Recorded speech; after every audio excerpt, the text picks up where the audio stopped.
Pourquoi Jésus est venu dans le monde? C'est le message que nous allons ensemble essayer de découvrir. Nous lisons dans la Bible que Dieu a dit qu'il mettra inimitié entre le diable et la femme. Et la femme produira un enfant, une postérité. Et la postérité de la femme écrasera la tête du serpent. Mais le serpent se contentera seulement de blesser le talon de la postérité de la femme. Genèse chapitre 3, verset 15. Il est clairement écrit que je mettrai une inimitié entre toi, c'est-à-dire le diable, et la femme, entre ta postérité, entre tes descendants, toi Satan, tes descendants, et les descendants de la femme. La descendance de la femme t'écrasera la tête, et toi, Satan, tu lui blesseras le talon. Souvent nous lisons, nous ne comprenons pas. Blesser la femme, la postérité de la femme, qu'est-ce que cela veut dire? Le texte est placé dans quel contexte? Qu'est-ce qui s'est passé? Nous devons comprendre que Dieu a créé le monde pour un but. Et c'est ce but-là, quand vous ratez ce but, vous ne pouvez pas être un bon chrétien. C'est ce que nous appelons la réconciliation avec Dieu. Quand nous lisons 2 Corinthiens chapitre 5, le verset 15, 17, nous voyons qu'on a parlé de la réconciliation. Vous voyez, il faut une réconciliation avec Dieu avant de pouvoir le servir. Il y a des gens qui servent Dieu mais qui ne l'aiment pas. J'ai dit qu'il y a des gens qui servent Dieu mais qui ne l'aiment pas. Pourquoi? Parce qu'il y a une question qui est cruciale dans leur vie, qui brûle dans leur cœur, mais qui n'a pas encore reçu de solution. Un exemple. Pourquoi Dieu a créé le monde? Pourquoi Satan? Bon, Satan est venu dans le monde. Il a fait échouer Adam. Et voilà, les conséquences, nous les subissons. Beaucoup de personnes se posent la question pourquoi Dieu n'a pas détruit Satan immédiatement après. Et beaucoup de personnes encore se demandent pourquoi Satan continue par perpétrer des actes méchants. Et Dieu se tait pour voir et pour juger le monde à la fin. Bon nombre, bien de questions encore sont dans les têtes de nous tous. Et tant que nous n'avons pas de solution à ces questions, comment pouvons-nous vraiment adorer Dieu? On ne peut pas adorer sans aimer. Vous voyez, il y a tellement de choses que nous allons voir ensemble dans ces études-là. Donc Dieu a créé l'homme, premièrement, pour que l'homme domine. Pour que l'homme domine. Pourquoi Dieu a créé cela? Pourquoi Dieu a créé l'homme pour qu'il domine? Dieu a créé les anges, premièrement, dans le ciel. Et il était seul. Bien avant de créer les anges, Dieu a passé des éternités seul. Il a passé des éternités seul. Puis, il a eu l'idée de créer quelque chose qui vit avec lui. C'est l'histoire, la vraie histoire de l'univers. Alors Dieu a créé les anges. Dieu a créé les anges. Il les a créés parfaits. Nous reviendrons sur cela. Il les a créés parfaits. Sans ride, sans tache. Mais seulement Dieu a mis dans les anges ce que nous appelons la loi parfaite. Nous n'avons pas la loi parfaite ici sur la terre. Nous pouvons la sentir dans la Bible. Quand nous devenons chrétiens, nous allons vivre la loi parfaite. La loi parfaite a été transcrite et fait descendre sur la terre à travers la Bible. La loi parfaite est dans le ciel. On l'appelle la loi royale. Vous voyez, les anges vivent dans le ciel. Et vous savez, la loi qui régit, qui est le résumé de la loi parfaite dans le ciel, tout est permis. Mais tout n'est pas utile. Tout est permis. C'est-à-dire qu'on t'a permis, on t'a donné la permission de faire tout ce que tu veux. Mais rappelle-toi que tout ce que tu veux et tu veux faire ou tu fais n'est pas utile. C'est tout ce qui est comme le résumé de la loi. Donc entre Dieu et ses anges. Entre Dieu et ses anges, il a créé les anges et il les a nantis de volonté. De vouloir faire ou de vouloir ou de refuser de faire. C'est ça que nous appelons la loi parfaite. La loi dans le ciel. Dans le ciel, les anges ont été ainsi créés. Mais nous lisons dans Ézéchiel 28, à partir du verset 11. La parole de l'Éternel me fut adressée en ces mots. Fils de l'homme, prononce une complainte sur le roi de Tyr. Tu lui diras, ainsi parle le Seigneur l'Éternel. Tu mettais le sceau à la perfection. Tu étais plein de sagesse. Tu étais parfait en beauté.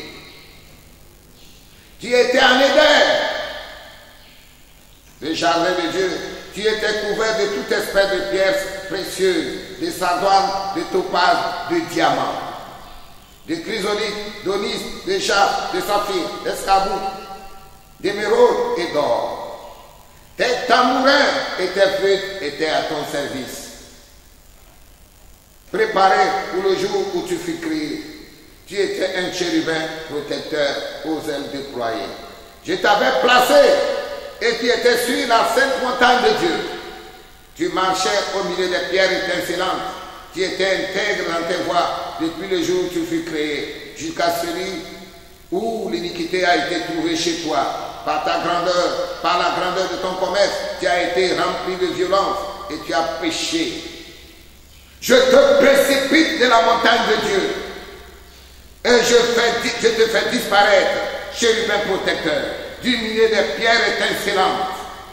Ton cœur s'est élevé à cause de ta beauté, tu as corrompu ta sagesse par ton éclat. Je te jette par terre, je te livre en spectacle au roi, par la multitude de tes iniquités, par l'injustice de ton commerce, tu as profané tes sanctuaires. Je fais sortir du milieu de toi un feu qui te dévore. Je te réduis en cendres sur la terre, aux yeux de tous ceux qui te regardent. Tous ceux qui te connaissent parmi les peuples sont dans la stupeur à cause de toi. Tu es réduit au néant. Tu ne seras plus à jamais. Bien-aimé, de quoi on parle? De quoi on nous parle? Voilà, quelqu'un me dira, mais de quoi il s'agit? De quoi il s'agit? Mais on ne comprend rien. Est-ce que ça s'adresse au roi de Tyr? Est-ce que c'est un problème qui concerne le monde? Bien-aimé dans le Seigneur, oui, c'est ce qui s'est passé dans un temps que nous appelons le temps pré-univers. Avant, ce que je vous dis ici, cela ne s'est pas passé, c'est bien que cela a été, disons, transposé. On a essayé de mettre ça, on a mis ça pour le roi de Tyr. Mais, au fait, Dieu parlait, Dieu est en train de nous faire indirectement l'histoire qui était pré-univers, avant la création de l'univers. Donc, avant la création de l'univers, cela s'est passé entre lui et ses anges. Mais comme la Bible doit se faire explicite pour expliquer tout ce qui était, tout ce qui est relatif au problème de l'homme, voilà, Dieu l'a fait ainsi écrire et l'a rendu aussi explicite à l'homme pour que l'homme puisse le comprendre en comparant cela avec le roi de Tyr. Bien-aimé dans le Seigneur, Tyr c'est un royaume qui est près d'Israël là-bas, au Proche-Orient. Bon, mais le problème, c'est un problème, comme je l'ai dit, c'est un problème entre Dieu et ses anges. Vous voyez que l'ange que nous disons Satan aujourd'hui, il était un ange. Il n'est pas un ange supérieur, comme nous font croire certains initiés dans certaines choses, qu'ils font certains cultes. Et ils ont créé un être supérieur, pensant que Dieu est son égal. Bien-aimé dans le Seigneur, Dieu n'a pas d'égal. C'est lui qui a créé l'univers. C'est lui qui a créé tout ce qui existe. Et vous savez, l'Église elle-même est tombée dans un piège. Parce que ces sectaires-là ont infiltré l'Église et ils ont transformé le sens de la Bible. Vous savez qu'est-ce qu'ils ont dit? Ils ont dit que l'univers, Dieu est dans l'univers. Ils ont dit, premièrement, dans leur infiltration, ils nous ont fait croire que Dieu est dans l'univers. Et s'il y a certaines églises, ou certaines dénominations, ou certaines églises, certaines religions qui enseignent cela, je vais vous poser une question. Si Dieu est dans l'univers, comment celui qui a créé l'univers là, comment il était où avant de créer l'univers? Je dis, mais j'ai créé une voiture. Tous les jours, je peux être toujours assis dans ma voiture. Mais on me dit, j'ai créé la voiture là. Où est-ce que j'étais avant de créer cette voiture là? Dieu, si Dieu était dans l'univers, où est-ce que Dieu était? Est-il né en même temps avec l'univers? C'est parce qu'ils ont limité, ils ont cessé de réfléchir. Je vous annonce que Dieu n'est pas dans l'univers. Je vous annonce que Dieu n'est pas dans l'univers. Allons dans Genèse chapitre 1. Genèse chapitre 1, le verset 1. Nous le connaissons, nous pouvons le réciter. Au commencement, Dieu créa les cieux et la terre. Au commencement, Dieu créa les cieux et la terre. Au commencement de quoi? Au commencement de quoi? C'est ça que je viens de lire. Ézéchiel 28, à partir du verset 11 au verset 19, nous dit que je te précipite, chérubin protecteur, je te précipite de la montagne de Dieu. Tu étais un chérubin, je t'avais placé sur la montagne de Dieu. Mais tu as corrompu ta sagesse, ta beauté que je t'avais donnée pour me servir. Et tu t'es cherché des flûtes, tu t'es cherché des musiciens, d'autres anges pour jouer de la musique derrière toi, pour que tu sois aussi Dieu. Tu veux être Dieu comme moi. Et dans Isaïe 14, il va dire encore, bien-aimé dans le Seigneur, le Dieu d'Israël est le Dieu. C'est lui seul qui est Dieu. Mais il faut que nous comprenions bien sa parole. Parce que la Bible a été infiltrée. La parole de Dieu a été infiltrée. Non pas qu'ils ont touché à notre Bible. Dieu a protégé sa parole. Mais on nous a empêché de lire ce que nous lisons, de comprendre ce que nous lisons. Dans Isaïe 14, nous lisons à partir du verset 12. Te voilà tombé du ciel, astre brillant, fils de l'aurore, tu es abattu à terre, toi le vainqueur des nations. Tu disais en ton cœur, je monterai au ciel, j'élèverai mon trône au-dessus des étoiles de Dieu. Je m'asserai sur la montagne de l'assemblée. Alléluia et alléluia et alléluia. Toi tu t'asseras sur la montagne de Dieu, au-dessus de l'assemblée. L'assemblée de Dieu, ça veut dire l'assemblée des anges. Vous avez vu? Dieu parle de quoi? Je disais tout à l'heure que c'est au commencement. La Bible parle de au commencement. Au commencement de quoi? Au commencement de ce que je lis. Il y a eu quelque chose qui s'est produit dans ce que nous appelons l'assemblée primitive. L'effectif primitif. L'effectif primitif, C'est l'effectif, le premier effectif, le premier chiffre du nombre des anges que Dieu a créé. Que le Seigneur soit loué. Que le Seigneur soit exalté. Loué et exalté éternellement. Il y a un nombre d'anges. On ne peut pas écrire ça sur un tableau ni dans un livre. C'est un nombre incommensurable. Un nombre incommensurable que l'esprit de l'homme ne peut pas retenir. Même si vous dites des milliards de trillions, vous ne pouvez pas écrire ces chiffres. Bien-aimés dans le Seigneur, c'est le nombre de départ de la création des anges là qui a été divisé en deux. Donc au commencement, il y a eu un ange qui s'est révélé, qui a voulu s'asseoir au-dessus de l'assemblée de tous les anges. Et lui aussi va diriger, il sera aussi semblable à Dieu. Il va diriger aussi une partie des anges et contrôler le monde, le vrai monde. En ce moment, on a ce qu'on appelle le vrai ciel. Dieu vivait dans le vrai ciel. Comme je le disais tout à l'heure, Dieu n'est pas dans l'univers. L'univers, c'est un engendré. C'est une création. C'est un truc devant Dieu qui n'est pas quelque chose de grand. Comment la société européenne, vous savez, il y a un grand mouvement qui a créé, européen qui a créé un laboratoire qui est placé en Suisse.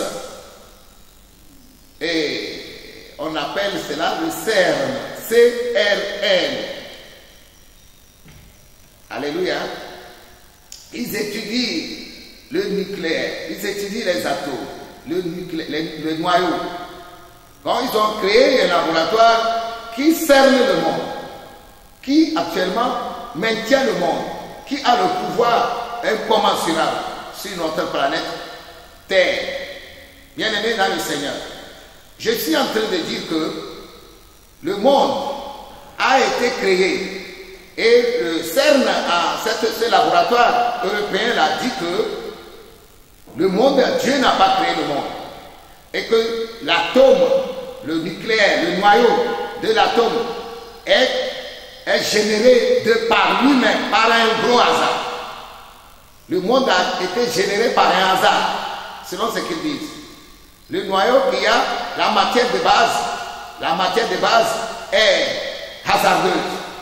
Et c'est à partir d'un mouvement, d'un noyau qui est apparu, et tout s'est multiplié pour former ce que vous voyez comme l'univers aujourd'hui. Bien-aimés dans le Seigneur, nous devons être réfléchis.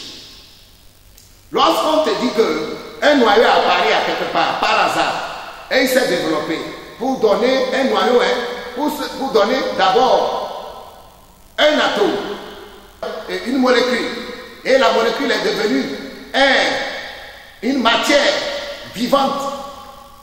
Et la matière vivante, je ne sais pas, microscopique, est devenue une matière visible, concrète. Et la matière visible s'est développée pour donner des espèces et les différents corps que nous avons dans l'univers aujourd'hui. Que ce soit les matières biologiques, les matières qui sont physiques, inertes, parlant des arbres, des hommes, des animaux, etc. Et tout a été un hasard. Bien-aimé dans le Seigneur, il faut être fou pour être dans cette croyance-là. Je dis que c'est une croyance. Ce laboratoire des Européens, ce n'est pas une science, c'est une religion encombrante. Je dis une religion encombrante. Et des milliers sont dedans et croient. Ils croient que le monde a été créé, ça fait 1 milliard aujourd'hui, qu'il reste 8 milliards pour que le ciel, le soleil devienne mat, sans lumière. Et qu'ils pensent que ça serait la fin de notre système solaire. Bien-aimés dans le Seigneur, réfléchissons un peu dans notre tête. J'ai dit réfléchissons un peu dans notre tête. Celui qui a créé l'univers là, vous êtes religieux, vous croyez un peu à ce que ces Européens disent. Celui qui a créé l'univers là, il était où avant de créer l'univers? Ça c'est un. Deuxièmement, la cellule, la petite particule microscopique là, qui est devenue univers aujourd'hui, là, selon CERN, selon les laboratoires des Européens. La petite cellule là, qui a créé cette cellule? Elle vient d'où? Et nous parlons le même langage. Mais écoutez bien, celui qui a créé l'univers, c'est Dieu. Et vous ne pouvez pas aller. Jésus a été clair. Vous êtes en bas, vous mourrez ici. Vous ne pourrez pas aller là où je vais. C'est Dieu qui a créé l'univers. J'ai dit, nous parlons le même langage. Mais vous avez modifié le langage, soi-disant dans une science. Une science qui ne reconnaît pas le ciel est une fausse science. C'est une religion encombrante. J'ai dit c'est une religion encombrante. Vous savez, les religions que nous avons aujourd'hui ne sont pas encombrantes. Aucune religion ne dit d'aller tuer, d'aller faire le mal. Mais la religion des Européens, qu'on appelle CERN, science, la science CERN, CRN, c'est une religion encombrante. C'est à cause de c'est elle qui pousse les Européens à faire le mal. Ils poussent les jeunes, les pays à faire le mal, à être insoucieux, à créer les homosexualités, la bestialité, vouloir imposer cela à nos chefs d'État, à nos nations en Afrique, à modifier notre culture. Bien-aimés dans le Seigneur, je reviens à notre message. Je reviens à notre message. Dieu a créé les anges. Un seul ange s'est révélé. Il a voulu prendre la place de Dieu. Il a cherché la musique. Et quand il marche, il y a des flûteurs, de ceux qui suivent, les flûtes, c'est les tambouriniers qui jouent. Les tambouriniers qui jouent, qui l'accompagnent. Et finalement, Dieu regardait cela. Et Dieu a compris que cet ange-là est égaré. Il est égaré. Ou plutôt, il s'est égaré. Parce que le ciel, ce n'est pas la démocratie au ciel. J'ai dit que c'est la loi royale. La Bible l'appelle la loi royale dans Jacques, dans le livre de Jacques. Et quand nous lisons 1 Corinthiens 6, verset 12, nous voyons aussi la même loi royale. 1 Corinthiens 6, verset 12. Tout est permis, mais tout n'est pas utile. Voilà. Et vous voyez, la loi, elle est reprise. Et c'est ça le résumé de toute la Bible. Le résumé de toute la Bible. Tout ce que tu veux faire, pense. Pense avant de faire. Pense en Dieu avant de faire. C'est tout simple pour être un bon chrétien. Tout ce que tu veux dire, tout n'est pas bon. Il faut penser avant de faire. Ce que tu ne veux pas qu'on te fasse, ne fais pas ça à l'autre. C'est tout ce que la Bible dit. Bien-aimé dans le Seigneur. Et cet ange-là, profitant de cette situation, s'est mis à faire le mal. Mais écoutez, qu'est-ce qu'on nous a aussi dit? On a dit que le mal vient de Dieu. On a dit que Dieu est positif et Satan est négatif. Des fois, Dieu devient négatif et Satan est positif. Vous savez ce que Albert Pic a écrit dans plusieurs parties de ces documents, et c'est ça qui fonde aujourd'hui la religion luciférienne. Mais vous, écoutez, je ne condamne pas ces religieux-là. L'Église, c'est l'Église qui doit enseigner. Je dis l'Église doit enseigner. Dieu n'est pas un courant électrique. Hier, je prêchais sur les Philistins qui ont pris l'âge pour amener à Astor, chez eux. Et qu'est-ce qui s'est passé? Les Philistins sont tombés malades. Et mon enfant me demandait, papa, pourquoi ils ont pu transporter, ils ne sont pas frappés? Pourquoi ils ont transporté, ils ne sont pas des Lévites, mais ils ont transporté l'arche jusqu'à chez eux? Et j'ai dit, oui, tu sais, Dieu n'est pas dans l'arche. L'arche de l'Alliance, ce n'est pas un courant électrique qui tape tout le monde automatiquement si tu touches. Ce n'est pas de la haute tension. Mais c'est Dieu qui régit tout. C'est lui qui fait tout. Il a voulu que les païens la transportent là jusqu'à chez eux. Vous voyez, c'est tout simple. Qu'est-ce que j'ai dit? Dieu n'est pas de la de la haute tension. Il n'est pas à la basse tension, il n'est pas le pôle négatif, il n'est pas le pôle positif. Dieu fait mourir et il fait vivre. Vous comprenez? Comprenez cela. C'est ce que la Bible dit. Dieu fait mourir et fait vivre. Il va tuer le corps et il va aussi jeter le corps en enfer. Satan ne peut pas faire ça. Satan ne peut pas tuer et jeter en enfer. Et Jésus lui dit, il faut redouter Dieu plutôt que Satan. Il faut avoir peur de Dieu. Donc si on ne vous enseigne pas la vérité, vous allez croire en des mensonges. Dieu n'est pas un courant. Dieu n'est pas un courant électrique. Il est Dieu. C'est lui qui décide ce qu'il veut faire. Donc Satan, quand Satan a pensé le mal, Dieu ne lui a pas mis ça. D'autres ont dit que c'est Dieu qui a planifié cela, que Satan devienne Satan. Non. Vous croyez, regardez un peu la création. Si Dieu était mauvais, la Bible dit dans 2 Corinthiens, chapitre 1, au verset 20, il n'y a pas de oui et de non en Dieu.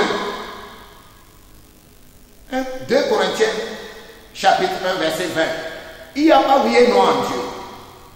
Il n'y a pas oui et non en Dieu.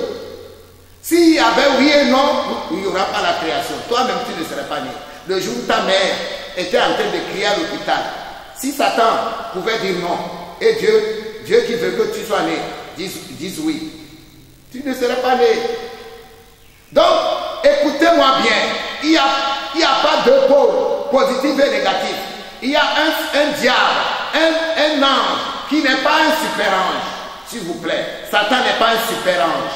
S'il vous plaît, Satan n'est pas un grand ange. S'il vous plaît, écoutez bien, Satan est un ange tout court. Il a fait perdre plusieurs anges. Et dès lors, le nombre des anges a été différé. Donc les 2 tiers dans des anges, les 2 tiers de l'effectif primitif a été pour Dieu. Et Satan s'est accaparé de 1 tiers des anges. Donc, à partir de ce moment, on ne parle plus de l'effectif des anges. On parle des anges élus et des anges déchus. Et c'était le commencement. Et la Bible dit, au commencement, Dieu créa les cieux et la terre. Est-ce que nous comprenons la Bible tout à l'heure? Nous comprenons maintenant? C'est au commencement que Dieu créa les cieux et la terre. Si nous ne le comprenons pas, nous n'allons jamais comprendre les Saintes Écritures. Nous allons patauger. Certains voulant commencer par prêcher le message, commencent par Jésus. Si vous commencez votre évangile par Jésus, les gens ne vous comprendront pas. Vous arriverez à ce que l'Église est arrivée aujourd'hui.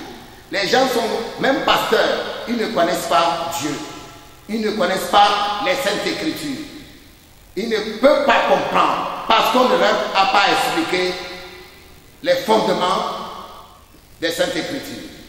Pourquoi Dieu a créé les anges? Ah ben oui, Dieu a créé les anges, c'est pour vivre avec eux. C'est pourquoi il a créé les anges. Pourquoi Dieu a créé Satan? Non, Dieu n'a pas créé Satan. Dieu a créé les anges. Il leur a donné la loi royale. Et comment Satan est devenu Satan? Oh, la Bible dit que c'est son cœur. Jésus a expliqué que quand Satan parle, ça vient de son cœur. Dans Jean 8, verset 44. Satan parle, il agit, il fait tout ce qu'il fait. Ça vient de son cœur.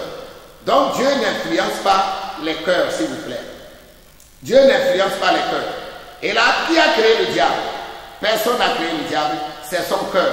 Jean 8, 44. Satan parle, tout ce qu'il dit, tout ce qu'il fait vient de son tréfonds, le tréfonds de son cœur. Au commencement, quand la rébellion a commencé, dans le ciel, il n'y avait pas encore l'univers. Et Dieu, au commencement, Genèse 1, verset 1 dit, au commencement, Dieu créa le ciel et la terre. Et c'est ce que nous appelons univers. Le ciel qu'on dit ici, ce n'est pas le vrai ciel. Ce n'est pas le ciel dans lequel Dieu et ses anges étaient. Au commencement, Genèse 1, verset Au commencement, Dieu créa les cieux et la terre. Les cieux. Les cieux. Donc, c'est cet univers-là que vous voyez. Quand vous entrez dans l'univers, les savants de CERN nous ont dit que le ciel est constitué de galaxies et notre galaxie ici terrestre, dans laquelle la Terre se trouve, s'appelle la Voie lactée. Et dans cette galaxie, tout récemment, on nous dit que les galaxies sont des milliers, des milliers de milliards. Bien-aimés dans le Seigneur, que le Seigneur vous bénisse. Que le Seigneur vous bénisse. Les cieux et la terre. Au commencement de la rébellion des anges, Dieu créa les cieux et la terre. Pourquoi? Parce qu'on n'a pas trouvé leur place dans le ciel. Répond Apocalypse 12, verset 7. Leur place n'a pas été trouvée dans le ciel. On ne peut pas les garder là-bas. Le ciel original, le ciel de la perfection, le ciel de l'ordre, de la quiétude, de la joie angélique. Que Dieu vous bénisse.